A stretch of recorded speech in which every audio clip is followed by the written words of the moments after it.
오늘 우리에게 주시는 하나님의 귀한 말씀은 시편 113편, 우리 1절부터 9절까지의 말씀 한 번씩 교대로 제가 한번 읽고 여러분이 한번 읽고 교대로 읽도록 하겠습니다. 할렐루야, 여호와의 종들아 찬양하라. 여호와의 이름을 찬양하라. 이제부터 영원까지 여호와의 이름을 찬송할지로다. 해 돋는 데에서부터 해 지는 데까지 여호와의 이름이 찬양을 받으시리로다. 여호와는 모든 나라보다 높으시며 그의 영광은 하늘보다 높으시도다. 여호와 우리 하나님과 같은 이가 누구리요? 높은 곳에 앉으셨으나 스스로 낮추사 천지를 살피시고 가난한 자를 먼지 더미에서 일으키시며 궁핍한 자를 거름 더미에서 들어 세워 지도자들 곧 그의 백성의 지도자들과 함께 세우시며. 우리 한번 다 같이 있습니다. 시작. 또 임신하지 못하던 여자를 집에 살게 하사 자녀들을 즐겁게 하는 어머니가 되게 하시는도다. 할렐루야. 아멘. 아멘. 113절 시편 113편부터는 우리가 소위 그 할렐 시편이라고 하는 이 할렐 시편이 시작이 됩니다. 이 할렐이라고 하는 말은 찬양하다, 영광스럽게 하다라고 하는 뜻입니다. 그러니까 할렐루 그러면 정확하게 얘기하면 2인칭 남성형 복수 명령형의 시제를 가진 단어입니다. 할렐루. 그러니까 2인칭 복수 남성형 복수 명령형 이렇게 되어 있습니다. 그리고 야는 하나님을 지칭하는 고유 대명사입니다. 그러니까 굳이 번역을 한다면 너희 남자들은 야훼 하나님을 찬양하라라고 하는 뜻입니다. 그러니까 이 할례 시편은 간단하게 얘기하면 하나님을 찬양하는 시편을 의미합니다. 시편 150편에는 모두 세 그룹의 할렐 시편이 등장합니다. 첫 번째 할렐 시편은 오늘 우리가 읽은 시편 113편에서 118편까지를 우리가 제1 할렐 시편이라고 부릅니다. 그리고 두 번째로 제2 할렐 시편, 이 제2 할렐 시편은 대할렐 시편이라고 부르는데 120편에서 136편까지. 그리고 세 번째로 제3의 할렐 시편은 146편에서 150편, 마지막 편 150편까지를 제3의 할렐 시편이다라고 이렇게 부른다는 겁니다. 그러니까 이 시편의 마지막 부분에 주로 할렐 시편이 집중적으로 몰려 있는 것을 볼 수가 있죠. 하나님을 찬양하라. 이것이 할렐 시편이라는 거죠. 특별히 오늘 우리가 읽은 이 113편은 첫 번째 할렐 시편입니다.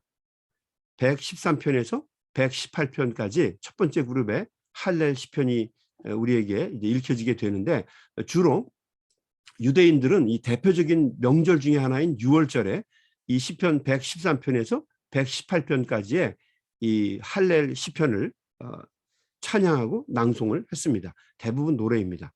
그러니까 113편과 114편은 식사하기 전에, 6월절 식사를 하기 전에 불렀어요. 113편, 114편 두 편은 식사를 하기 전에 불렀고, 6월절 식사를 하기 전에 불렀고, 115편에서 118편은 식사를 하고 난 후에 불렀습니다.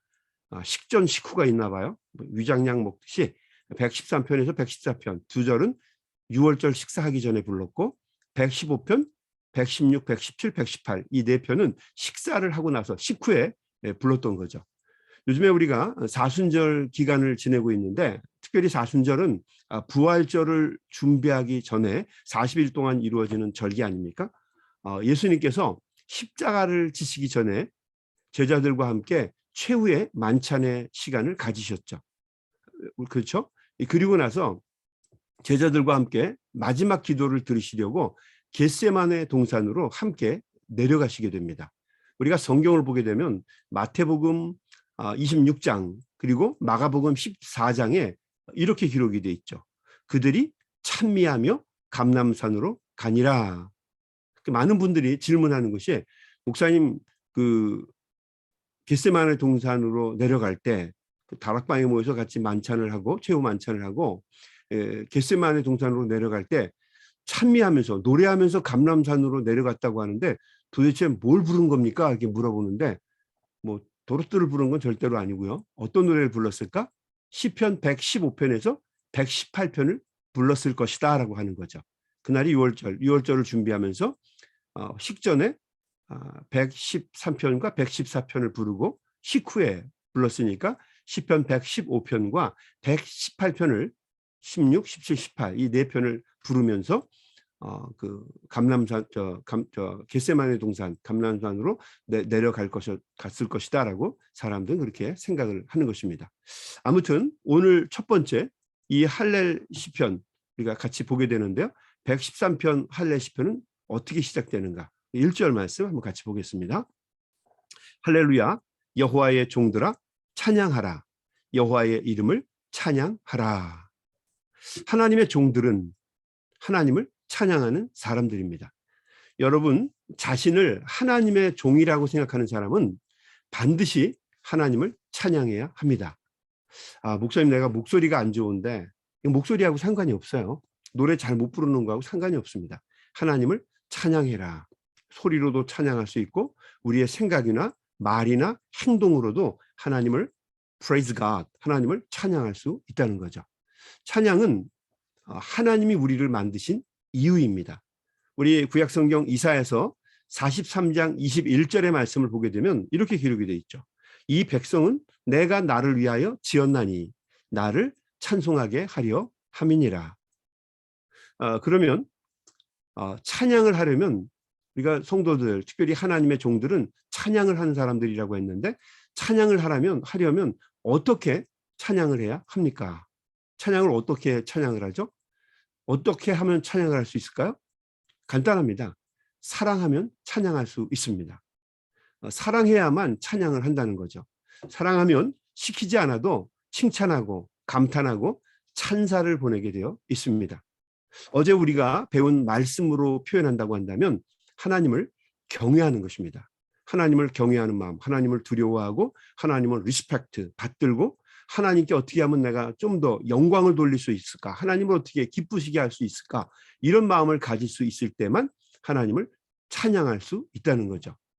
경외하고 사랑에 빠지면 사랑하는 사람을 언제든지 기쁘게 우리가 어떻게 하면 하나님을 기쁘시게 할까? 사랑하는 사람을 기쁘게 할까? 어떻게 하면 그 사람을 칭찬할까? 찬양할까? 그렇게 하지 않습니까? 우리 연애할 때 다 경험해 봤잖아요. 하루 종일 그 생각만 하잖아요. 어떻게 하면 내가 내 파트너를 행복하게 만들까? 어떻게 하면 내가 그를 기쁘게 할까? 그렇지 않습니까? 마찬가지입니다. 사랑해야만 하나님을 찬양하고 하나님을 영광스럽게 만들 수 있다는 거죠. 자, 반대로 사랑이 없으면, 사랑이 식으면 어떻게 됩니까? 어떻게 하면 골탕을 먹일까? 어떻게 하면 괴롭힐까? 어떻게 하면 비판할까? 이것만 생각하지 않겠습니까? 말은 필요가 없어요. 그 사람이 살아가고 행동하는 모습을 보게 되면 뭐 그거로 답이 나와요. 말을 아무리 부드럽게 하고 대단한 것처럼 얘기해도 그렇지 않습니다. 어떻게 하면 골탕을 먹일까? 어떻게 하면 비판할까? 어떻게 하면 괴롭힐까? 이 모습을 보면은 사랑하는 마음이 있나 없나를 단번에 알게 되죠. 하나님의 종들, 하나님의 사람들은, 특별히 하나님의 자녀들은 하나님을 사랑하는 사람들인데 그런 사람들은 반드시 먼저 하나님을 사랑해야 한다는 거죠. 하나님을 사랑하는 마음이 있을 때 우리는 하나님께 영광을 돌릴 수 있다라고 하는 것입니다. 자, 그러면 하나님을 사랑하는 종들, 하나님의 사람들은 언제 어디서 어떻게 찬양을 해야 할까? 우리 2절 말씀 볼까요? 이제부터 영원까지 여호와의 이름을 찬송할지로다. 언제요? 이제부터 영원까지. 영어 성경에 보면 now and forever 이렇게 되어 있습니다. now and forever 이렇게 되어 있어요. now, 지금부터 forever, 영원토록 여호와의 이름을 찬양해야 한다라고 하는 겁니다. 하나님을 경외하고 존경하고 하나님을 사랑하는 거, 어떻게 하면 하나님을 기쁘시게 할까 하는 거를 from now, 지금부터 forever, 영원토록 해야 된다라고 하는 거죠. 하나님의 종, 하나님의 사랑은 누구나 다 사람은 누구나 다 지금 이 순간부터 하나님 앞에 가게 될 때까지 세세토록 영원 무궁토록 하나님을 찬양해야 한다라고 하는 겁니다. 지금 오늘 이 순간부터 하나님을 찬양해야 한다는 건데, 만약 지금 이 순간 하나님을 찬양하지 못하는 사람은 여러분 단언컨대 결단코 나중에도 하나님을 찬양하지 못할 것입니다. 어떤 상황이든지 지금 찬양하는 사람이 어떤 상황에서든지 영원토록 하나님을 찬양할 수 있습니다. 지금 효도하는 아들이 나중에 죽을 때까지 부모님에게 효도를 해요. 지금 사랑하는 남편이, 아내가 이 다음에 헤어질 때, 죽을 때까지 서로 사랑을 할 수가 있습니다. 그러니까 지금이라고 하는 게 굉장히 중요한 겁니다. 오늘, 지금, 이 순간, from now, 지금부터 하나님을 경외하고 기억하고 찬양해야 한다는 겁니다. 예전에 어떤 분이 임종하실 때가 됐습니다. 이분은 믿는 분이 아닙니다. 근데 이분의 따님이 교회의 독실한 신앙인이셨어요. 권사님이셨습니다. 아버지가 그냥 돌아가시면 뭐 지옥에 갈 것 같다라고 생각을 하셔서 그랬는지 불안해서 저에게 간절하게 부탁을 하셨습니다. 아버지가 숨이 넘어가시기 전에 주님을 내 구주로 받아들인다고 고백할 수 있도록 제발 목사님이 도와달라고 부탁을 하셨습니다. 권사님께서 너무 간곡하게 부탁을 하시니까 제가 이 권사님을 위로해주는 마음으로 그 아버지, 그러니까 저한테는 할아버지요. 그 할아버지를 병원으로 찾아간 적이 있었습니다. 그때 제가 부목사였는데요. 그래서 임종 바로 전에 이 할아버지를 설득하려고 노력을 했습니다. 할아버지, 예수님을 할아버지의 구주로 고백하시고 영접하십시오. 뭐 돈 드는 일도 아니잖아요. 그러면 영원히 할아버지의 영혼이 구원을 받고 천국을 유업으로 받게 될 것입니다. 지금은 이것이 아무것도 아닌 것 같아도 잠시 후면 엄청난 차이가 있다는 것을 곧 알게 되실 것입니다. 아무리 간곡하게 간청을 드려도 입을 꽉 다물고 한마디도 하지 않으셨습니다. 분명히 아직 의식이 존재하는데도 불구하고 입을 꽉 다물고 전혀 반응을 보이지 않으셨어요. 나중에는 제가 이 할아버지에게 부탁하듯이 했어요. 옆에 따님이 있으니까, 할아버지, 따님을 위해서라도, 앞으로 이 땅에서 살아가실 따님을 위해서라도 믿지 않으셔도 좋으니까 그냥 예수님, 아멘, 요 말만 하고 한마디만 하고 하나님 나라 가십시오. 이렇게 간청을 드려도 아무런 반응이 없습니다. 제가 그때 깨달은 것이 있었습니다. 젊을 때, 생명이 있을 때, 호흡이 있을 때, 힘이 있을 때 주님을 구주로 고백하지 못하는 사람은 절대로 죽음의 순간 앞에서도, 임종의 순간 앞에서도 주님을 고백할 수 없다라고 하는 것을 알게 되었습니다. 그러니까 여러분, 지금 여기 here and now, 여기에서 지금이 굉장히 중요하다는 거죠. 주님을 고백하지 못하는 사람은 나중에도 역시 주님을 고백하지 못한다라고 하는 것을 깨달아 알게 되었습니다. 결국 영원토록 주님을 고백하지 못할 것입니다. 지금 주님을 찬양해야 마찬가지로 임종 전에도 주님을 찬양할 수가 있습니다. 여러분, 돌아가시기 전에 하나님께 찬양을 드리면서 하나님 나라에 가시고 싶으세요? 그러시면 지금부터 찬양을 하십시오. 말 한마디라도 하나님께 영광 돌리는 말을 하시고요. 습관적이라도 좋으니까 하나님 영광 받으시라고, 오늘 내가 하나님을 기쁘시게 하는 하루를 살게 해달라고 기도하면서 하루를 시작하실 수 있게 되기를 바랍니다. 영원토록 찬양을 하려면 반드시 지금 당장 하나님을 찬양하는 것을 시작해야 합니다. 지금부터 영원까지 하나님을 찬양하는 것이 여러분 하나님의 뜻입니다. 자, 또 보게 되면 어디에서 하나님을 찬양해야 하는가? 3절 말씀 볼까요? 해 돋는 데에서부터 해 지는 데까지 여호와의 이름이 찬양을 받으시리로다. 해 돋는 데에서부터 해 지는 데까지 우리가 거기서 하나님을 찬양해야 된다는 거죠. 자, 제가 질문 하나 할게. 여러분 대답해 보시기 바랍니다. 마음으로 대답해 보세요. 해가 뜨고 해가 지는 곳이 어디입니까? 해가 어디에서 떠서 해가 어디로 지죠? 해가 어디에서 떠요? 동쪽에서 뜹니다. 동해에서 떠서 서해로 집니다. 미국도요? 네, 미국도 그렇습니다. 미국도 동해에서 떠서 서쪽으로 집니다. 여러분, 아닙니다. 그것이 어디든지 해는 항상 내가 있는 곳에서 떠서 내가 있는 곳에서 집니다. 그러니까 답은요, 내가 머무는 곳입니다. 예전에 제가 한국에 살 때 시민 아파트에 살았는데, 시민 아파트 5층에 산 적이 있었는데, 그 시민 아파트에 살 때 아침이 되면 해가 떠서 창문으로 빛이 들어옵니다. 그러면 그 빛을 받으면서 일어납니다.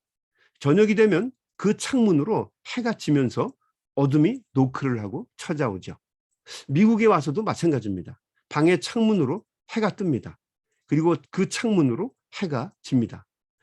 해는 항상 어디에서든지 내가 있는 곳에서 떠올라서 내가 있는 곳에서 집니다. 캘리포니아에서도 그렇고 플로리다에서도 그렇고 이곳 아틀란타, 우리가 살고 있는 이 아틀란타에서도 마찬가지입니다. 해는 항상 내가 있는 곳에서 떠서 내가 있는 곳에서 집니다. 여러분, 그러므로 우리가 어디에 있든지 우리가 있는 자리에서 하나님을 찬양해야 합니다. 결국 하나님은 내가 살아가는 삶의 장소에서, 거기가 어디든지 상관이 없습니다. 나를 통해 영광 받으시라고 하나님 앞에 고백하며 하나님께 찬양하기를 원하신다라고 하는 것입니다. 여러분, 하나님은 어떤 분입니까? 하나님은요, 우리가 섬기는 우리 하나님은 모든 나라, 모든 왕보다도 더 높으신 분입니다. 이 미국의 대통령보다 높으신 분이고요. 러시아의 푸틴보다 더 높으신 분입니다.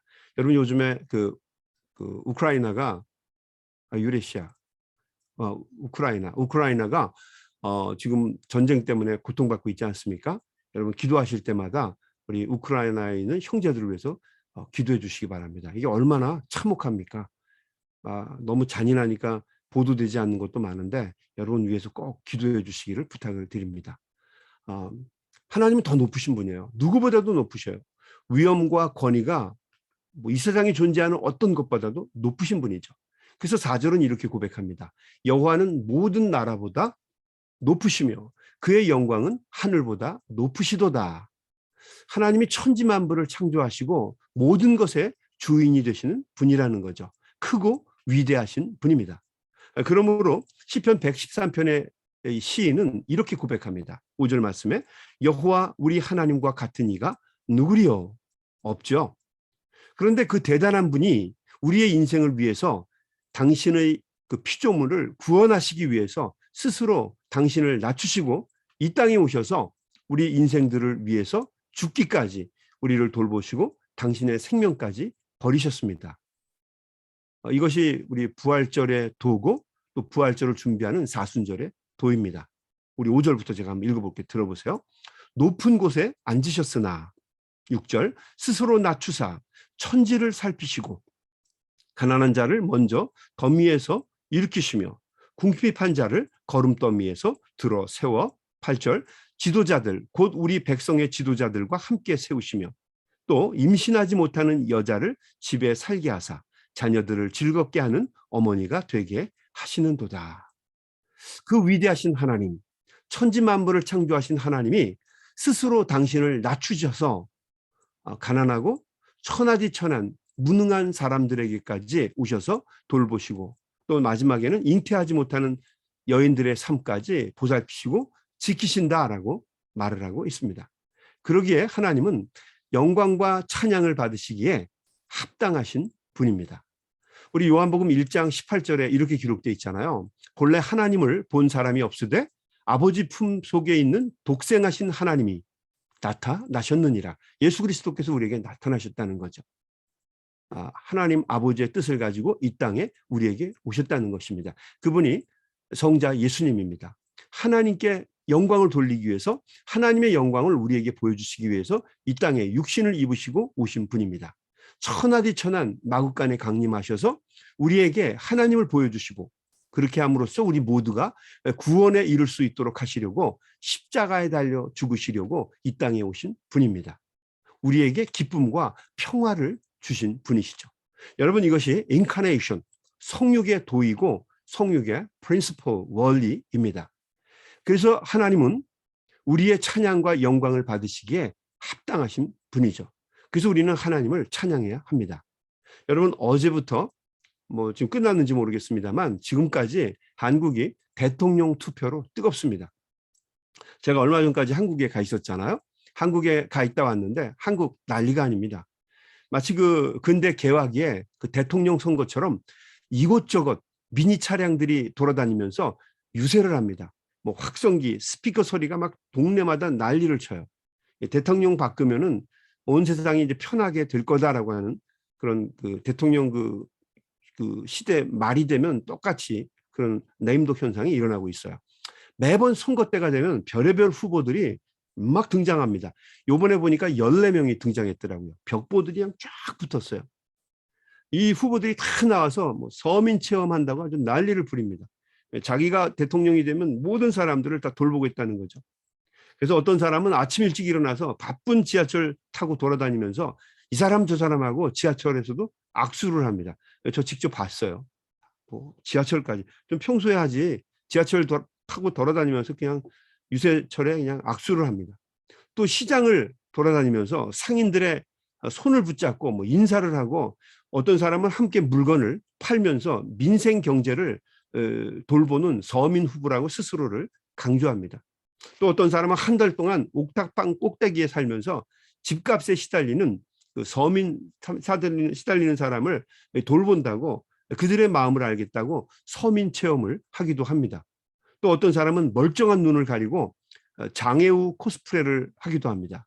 그래서 어려운 서민들을 내가 위해서 특별히 몸이 불편한 우리 장애우들을 위해서 복지에 힘쓰겠다고 난리를 칩니다. 또 예전에는 뭐 이런 사람도 있었어요. 배고픔과 추위에서 고생하는 가난한 사람들과 함께 하겠다고 직접 천막을 세우고 그 안에 들어가서 한 달 동안 자기도 생으로 밥을 굶으면서 금식하는 것을 본 적도 있습니다. 근데 여러분 생각해 보십시오. 그런다고 해서 그 사람들이 시민으로 서민으로 강림하고 화육하는 것이 아닙니다.